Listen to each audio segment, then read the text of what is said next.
We're going to express each number in standard decimal notation form first. That's just a fancy way of saying the way we normally see numbers. You have a number with a decimal, and it's times 10 to the first. This is already written in scientific notation. So this exponent, if it's positive, you move the decimal to the right. If it's negative, you move the decimal to the left. So this means move to the right one place because this exponent right here is a 1. So the original number was 5.3. We move the decimal to the right one place. That's where the new decimal is going to be. So anything in front of that is just a regular whole number. There are no numbers after that, so 53 is the answer to this one. This one says move the decimal to the right 3 places. So if you have a 9.4, you move it to the right 3, 1, 2, 3. Now any spaces that are missing, you have to put zeros. Here's the new decimal. You have to put zeros. So this one's 9,400 is the answer to this one. 7 7/700. Positive means to the right 5 places. 1, 2, 3, 4, 5. That's where the new one is. We're going to have to put in 3 zeros for this one. So it's 707,000.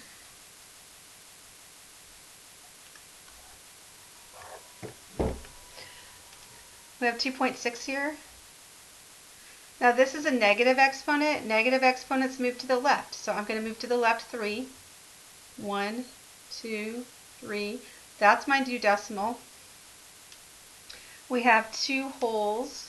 Now, since you have a decimal in front of your numbers, it's going to be a decimal answer. You need to put a 0 in front of the decimal. So 0.0026. The next one, the original number is 8.651. Negative exponent moves to the left 2 places. So I'm going to put a 0 here. I'm going to put 1 out front. So 0.08651. And then 6.7. Negative exponent moved to the left 6 places. 1, 2, 3, 4, 5, 6. So we've got 1, 2, 3, 4, 5. Okay, so 0.1, 2, 3, 4, 5, 6, 7. Okay, that's the answer to number 6. The next section is going the other way around. Express each number in scientific notation. So here you want to put a decimal after the first number that's not a 0. So right here, 5.61 times 10. Okay, since it was a whole number, I mean it wasn't a really small decimal, we are going to go ahead and it's going to be a positive exponent, and the original, you just count how many numbers you have after your whole number there. So 2. So this one is going to be, you're going to stick right there, a decimal right there, and that's one number that you move the decimal. Okay, this is 5.64. Any zeros that are at the very end, if it's in the middle you can't drop them off, but if they're at the end you can. And then you have your times 10. Now we moved it 1, 2, 3, 4, 5, 6, 7. 7 places.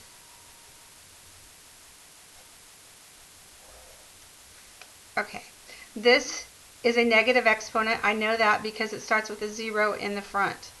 So this is going to be, we're still going to put it after the first non-zero number, 7.52 times 10 to the negative. We had to move it from here to here 1 space. This is also a negative. I put my decimal after the first non-zero number, so 6.4 times 10 to the negative. and we moved it 1, 2, 3 spaces. And this one, the decimal would go right here between the 5 and the 8. 5.81 times 10 negative 1, 2, 3, 4.